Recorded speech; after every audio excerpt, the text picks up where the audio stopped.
मध्ये आपण एक रेकॉर्ड केलाय। म्हणजे देशामध्ये या योजनेच्या अंतर्गत संपूर्ण देशाने गेल्या एका वर्षामध्ये 50,000 पंप लावले आणि एकट्या महाराष्ट्राने 2.5 लाख पंप लावलेले आहेत।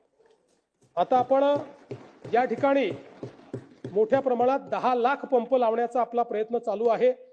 आता काही सदस्यांनी अडचणी देखील सांगितल्या, त्यावर आम्ही मात केली आहे। पहिल्यांदा तर कोल्हापूर जिल्ह्यातले काही माझ्याकडे आमचे सदस्य आले होते, त्यांनी सांगितलं की नदीकाठी आमचा आहे पूर त्या ठिकाणी येतो, त्याच्यावर आता आपण व्यवस्था उभी केली आहे। केवळ 20,000 रुपये अधिकचा खर्च केला तर मोनोपोलवर आपल्याला ते उभारता येतं आणि कुठलीही अडचण न येता त्या ठिकाणी आपल्याला करता येतं। ज्या ठिकाणी मल्टिपल शेतकरी आहेत त्या ठिकाणी त्यांना एकत्रित करून आपल्याला बूस्टर त्याला लावून देता येतं। त्याच्यामुळे दूर शेती असेल तर तिथपर्यंत देखील आपल्याला पाणी नेता येतं। जिथे पाणी पातळी खाली गेलेली आहे त्या ठिकाणी 7.5च्या ऐवजी 10 HP पर्यंत आम्ही आता देण्याचं मान्य केलेलं आहे। पण टाळ्या वाजवण्याच्या आधी त्यातली अट समजून घ्या, 7.5 HP पर्यंत पूर्ण सबसिडी मिळेल।